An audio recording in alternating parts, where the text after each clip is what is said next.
Números 29. En el 7º mes, el 1 del mes, tendréis santa convocación, ninguna obra de siervos haréis, o será día de sonar trompetas. Este capítulo continúa con la adoración y la devoción a través de los sacrificios y de las fiestas, pero se enfoca al mes séptimo, que era el mes más importante, el más rico espiritualmente del año. De repente pudiera parecer repetitivo, pero no es así. Todo trae una profunda enseñanza que apunta a Cristo, a la redención a través de su sacrificio y a nuestra vida como creyentes. La primera fiesta que vamos a ver aquí es la de fiesta de las trompetas. Por eso dice, o será día de sonar trompetas. Recordemos que estas fiestas ya se habían establecido, Dios había dado las instrucciones en Levítico, pero esta era una nueva generación. Era como de alguna forma renovar ese pacto, enseñarles que adorar a Dios debe ser lo primero, que la vida devocional debe ser el centro, que Cristo debe ser el centro de su vida. Aunque vayan a estar en guerra, no les eximía de dejar de buscar a Dios. En tiempo de paz, en tiempo de guerra, en todo tiempo Dios tiene que tener la preeminencia. Entonces esta primera fiesta es la fiesta de las trompetas. Y ofreceréis holocausto en olor grato a Jehová, un becerro de la vacada, un carnero, 7 corderos de 1 año sin defecto, y la ofrenda de ellos de flor de harina amasada con aceite, 3 décimas de efa con cada becerro, 2 décimas con cada carnero, y con cada uno de los 7 corderos 1 décima y un macho cabrío por expiación para reconciliaros. Además del holocausto del mes y su ofrenda, y el holocausto continuo y su ofrenda, y sus libaciones conforme a su ley, como ofrenda encendida a Jehová. O sea, el capítulo anterior vimos que había ofrendas diarias, semanales, mensuales, y estas no querían decir que las otras se iban a reemplazar. Aparte de estas fiestas, tenían que seguir con el holocausto continuo y con las otras ofrendas que Dios establecía. Entonces era un trabajo realmente bien fuerte el que hacían los levitas todo el año, todo el tiempo, todos los días. Y eso habla de nuestra dedicación a Dios. No es de un rato, sino es en todo tiempo. Y estas santas convocaciones, porque al principio vimos las ofrendas personales, ¿no? O sea, las ofrendas, en Levítico, los primeros capítulos habla de ofrendas personales. ¿Se acuerdan? La ofrenda de paz, el holocausto, la ofrenda por el pecado, la ofrenda por la culpa. Eran ofrendas personales y sacerdotales. Estas ofrendas eran ofrendas congregacionales y estas fiestas eran ofrendas congregacionales. Todo el pueblo se reunía. Entonces nos enseña que es tan importante nuestras ofrendas personales, pero también es muy importante las congregacionales. No eran cualquier fiesta, eran citas divinas, citas sagradas, eran santas convocaciones donde el que hacía la invitación es Dios. Y donde nos congreguemos debe haber santas convocaciones, reuniones donde se congrega la asamblea. Y qué importante es asistir, aunque a veces no lo pensemos que es importante asistir, ¿no? Obviamente no tener vida de iglesia, porque mucha gente tiene vida de iglesia y lo que Dios quiere es vida de Cristo. Pero esas santas convocaciones, recordemos que son importantes, aquí están y Dios nos convoca como congregación, como creyentes en Cristo, aparte de nuestras ofrendas personales. Entonces, esta fiesta de las trompetas era como un llamado al arrepentimiento, ¿no? Esta fiesta era la preparación para el día más importante, que era el día de la expiación. Dice, en el 10 de este mes séptimo tendréis santa convocación y afligiréis vuestras almas, ninguna obra haréis, ¿no? Era un día de gran aflicción, era el día de la expiación. Dice, y ofreceréis en holocausto a Jehová, en olor grato, un becerro de la vacada, un carnero y 7 corderos de 1 año, y serán sin defecto. Y sus ofrendas, flor de harina amasada con aceite, 3/10 de efa con cada becerro, 2/10 con cada carnero, y con cada uno de los 7 corderos 1/10. Un macho cabrío por expiación, además de la ofrenda de las expiaciones por el pecado, y del holocausto continuo, y sus ofrendas y sus libaciones. Entonces, esto era el día de la expiación, que era el único día del año donde el sumo sacerdote entraba hasta el lugar santísimo y podía morir. Si no seguía las instrucciones, si no iba santificado y preparado, podía caer muerto en ese servicio a Dios. Era el día en que se afligía toda la congregación. Era un día de arrepentimiento, en donde se hacía expiación, que habla acerca de Cristo, ¿no? Este macho cabrío por expiación. ¿Se acuerdan que uno se dejaba ir, se sacaba fuera del campamento, y el otro era muerto? Y de hecho hay una palabra que dicen chivo expiatorio, ¿no? Hay una palabra, una frase muy común, chivo expiatorio, cuando a alguien lo acusan o lo condenan en lugar de otro. Y esa expresión de chivo expiatorio viene aquí en la Biblia. De hecho, se origina aquí en la Biblia, de aquí lo sacaron. Hay muchas expresiones que tienen su origen aquí en la Biblia. ¿Por qué? Porque representaba que ese macho cabrío tomaba nuestro lugar, apuntando a Cristo, tomando el lugar por nuestros pecados. Dice, versículo 12, también a los 15 días del mes séptimo tendréis santa convocación, ninguna obra de siervos haréis, y celebraréis fiesta solemne a Jehová por 7 días.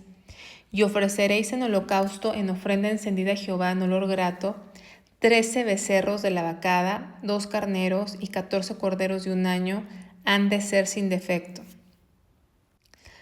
Y las ofrendas de ellos, de flor de harina amasada con aceite, 3/10 de efa, con cada uno de los 13 becerros, 2/10 de cada uno de los 2 carneros, y con cada uno de los 14 corderos 1/10, y un macho cabrío por expiación, además del holocausto continuo, su ofrenda y su libación.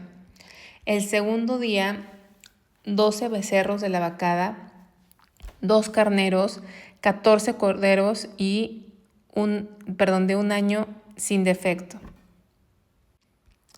Y sus ofrendas y sus libaciones con los becerros, con los carneros y con los corderos, según el número de ellos, conforme a la ley.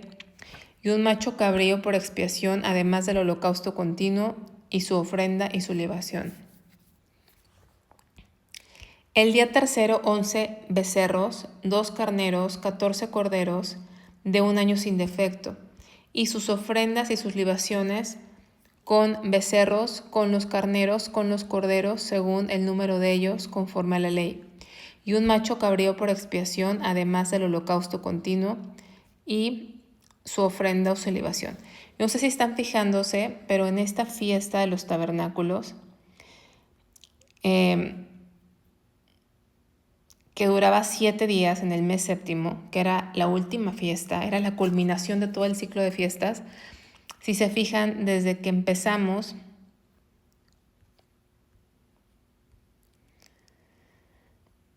dice, empieza con 13 becerros y luego baja a 12 becerros. Y el tercer día baja a 11 becerros.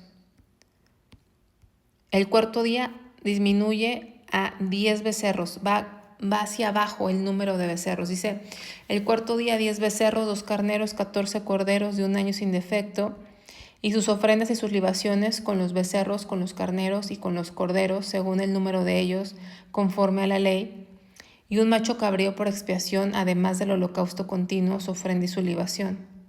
El quinto día sigue bajando, 9 becerros, 2 carneros, 14 corderos de un año sin defecto, sus ofrendas, sus libaciones con los becerros, con los carneros y con los corderos, según el número de ellos, conforme a la ley, y un macho cabrío por expiación, además del holocausto continuo, su ofrenda y su libación.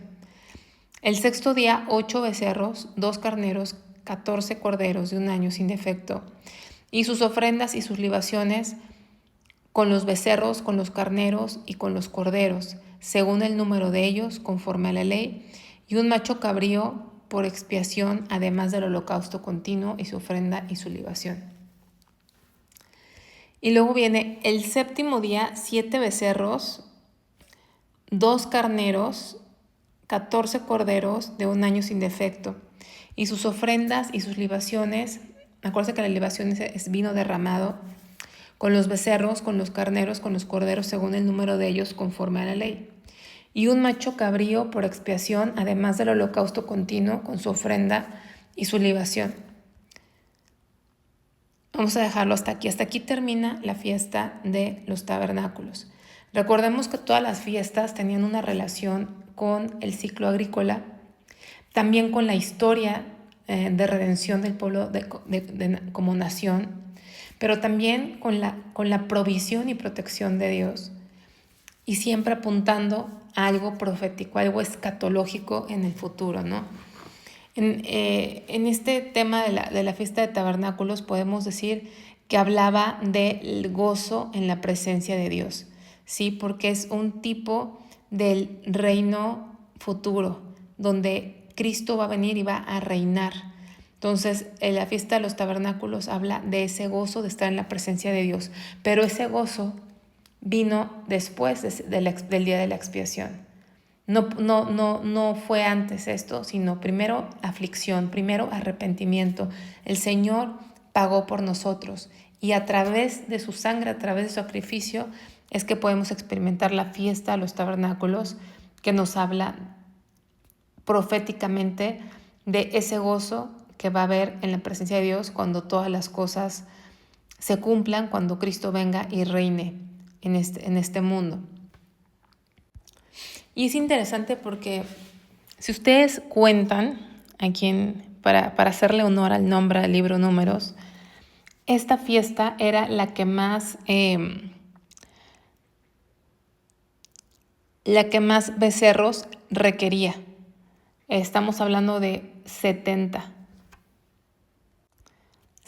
toros, ¿no? Y esto los hebreos, los estudiosos hebreos, lo interpretan como que estos 70 becerros representan las 70 naciones que tienen su base el capítulo 10 de Génesis.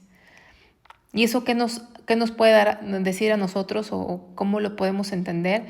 Que Dios tiene un plan de salvación o de redención, no nada más para Israel, sino para todas las naciones, ¿no? Entonces, esta fiesta de los tabernáculos apunta al tiempo cuando Cristo venga a reinar. Vamos a ver Zacarías 14:16.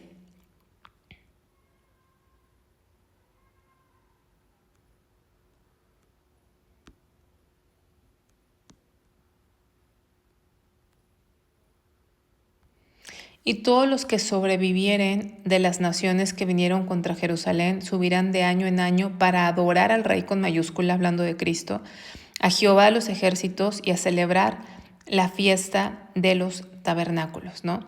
Entonces esto es profético, es escatológico, que quiere decir que todavía no ha pasado, va a pasar en el futuro cuando Cristo venga. Entonces, como comento, algunos interpretan esos 70 toros o 70 becerros como las 70 naciones de la tabla de las naciones de Génesis 10, y que Dios no tenía solamente un plan de redención para Israel, sino de alguna manera para todas las naciones. Pero también podemos ver, si lo comparan, que esta fiesta es la que más sacrificios requiere, de todas. Era la última fiesta. Con esa se cerraba el ciclo de fiestas. Entonces, entre más se acercaba ese día, ¿no? Entre más se acercaba ese día de la culminación, que nos habla de estar en la presencia de Dios para siempre, que nos habla del gozo de estar algún día en su presencia. Eso es la fiesta de los tabernáculos. Entre más cerca había más sacrificios, ¿no? Entonces, podemos pensar de alguna manera que que más intimidad requiere más sacrificio, pero también hay algo interesante, que la cantidad de animales, si se fijaron, se iba reduciendo. Empezó en 14 y llegó a 7. Cada día era uno menos, cada día era uno menos. ¿Y de qué nos habla? De que a medida que entregamos y rendimos nuestra vida a Dios, entramos en un descanso, entramos en un reposo. Entonces como que tiene dos partes, ¿no? Entre más intimidad con Dios, más sacrificio, ¿no? Entre más experimentamos la presencia de Dios, Dios nos llama a rendirnos todavía más. Esta última fiesta que requería tantos sacrificios nos recuerda que la adoración que no cuesta es una adoración vacía. No sé si lo están viendo. Repito, esta era la última fiesta, la fiesta que nos habla del gozo de vivir en su presencia para siempre, pero era la fiesta que más sacrificios. Imagínense las finanzas o el patrimonio en estos tiempos se evaluaba en la cantidad de ganados que tenían. ¿Cuántos sacrificios se necesitaban? Solamente de todos los 70 más todos los que está pidiendo, era la fiesta que más sacrificios se daba. Y eso nos habla que la verdadera adoración tiene un costo, tiene un sacrificio. El rey David dijo, no le voy a dar a mi Dios sacrificios que no me cuesten nada. Estamos acostumbrados a un Dios que le damos lo que nos sobra. Si podemos, lo hacemos, si podemos, vamos, en todo sentido de nuestra vida. Pero la verdadera adoración tiene un precio, tiene un costo. Pero al mismo tiempo, cuando vemos que cada día se disminuía un becerro, también nos habla de que, aunque habla de mayor rendición, pasa algo muy interesante. Entre más nos rendimos a Dios, entre más sacrificamos a Dios, por decirlo así, entramos en un reposo de parte de Dios, entramos en un descanso divino. Entonces, aunque la verdadera adoración tiene un costo, estás en mayor intimidad con Dios, y ese estar en mayor intimidad con Dios hace que no se te haga una carga. La relación con Dios y la adoración a Dios y el servicio a Dios se vuelve más ligero. Jesús dijo, llevad mi yugo, que es fácil, y ligera mi carga. Entonces, aunque pareciera abrumador al principio, al irse reduciendo cada día, quiere decir que vamos entrando en un descanso a medida que entramos en comunión con Dios. Vamos entrando a un descanso muy especial de parte de Dios. Y bueno, vamos a ver, esa es la última fiesta, vamos a ver qué sigue, versículo 34, 35. Dice, y el octavo día, o sea, la fiesta de los tabernáculos duraba 7 días. Ya vimos la fiesta de las trompetas, que era un llamado así, cuando suena la alarma de tu celular o de tu alarma para despertarte, es un llamado para que despiertes, así las trompetas, es un llamado para despertar, para arrepentirse, para prepararse para la expiación.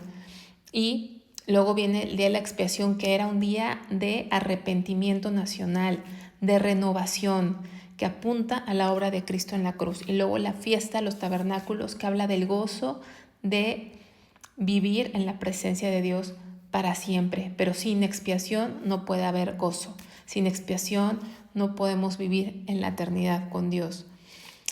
Y este día es como un día de cierre. Es el octavo día. Ya no es la parte de la fiesta de los tabernáculos, pero Dios puso un octavo día como de el final de la asamblea, el punto más culminante, un día adicional. Era un cierre solemne de dedicación. El número 8 significa renovación, es lo que significa el número 8.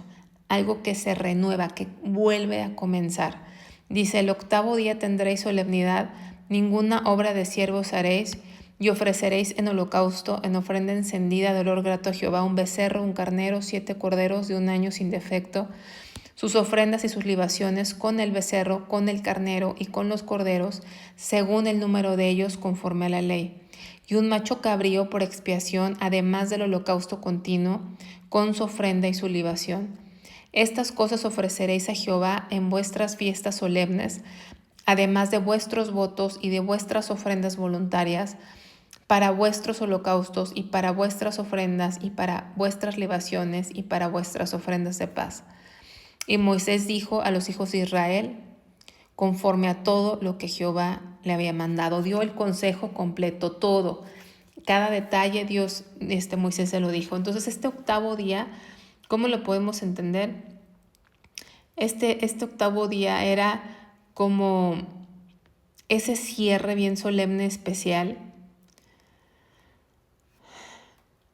Era como un día aparte, donde si se fijan, este octavo día tendréis solemnidad. Era un día solemne, como de silencio, tranquilo, de total descanso. Ninguna obra de siervos haréis. Era un día de descanso en la presencia de Dios. Y se ofreceréis en holocausto, en ofrenda encendida, un becerro, un carnero. O sea, había holocaustos aquí que hablan de esa consagración total a Dios. Este día extra, por decirlo, era como si Dios dijera, no te vayas todavía, quédate un día más conmigo. Porque dice la Biblia que el Señor, el Espíritu Santo, nos anhela celosamente. Él quiere estar con nosotros. Era como, quédate un día más, no te vayas. Y así nos llama Dios, ¿no? Este octavo día apunta también a la eternidad. Este día octavo va a ser un día sin final. Este día octavo que es como un comienzo nuevo cuando el Señor venga en gloria y entremos como ese día octavo, ya no va a tener término ese día, va a ser para siempre, va a ser el descanso eterno lleno de gozo en la presencia de Dios. Y eso es lo que anticipa este octavo día que está al final de todas las fiestas, está este día extra que habla de ese nuevo comienzo que tendremos por fe en la eternidad con Dios. Algo más que pudiera agregar a este capítulo es que a lo mejor vemos como mucha repetición, ¿no? Se repiten los becerros, los corderos, las ofrendas, la libación. ¿Por qué hay tanta repetición? Bueno, porque Dios quiere que su pueblo recuerde, no que reinvente, ¿sí? Que su pueblo recuerde, no que reinvente. La verdadera adoración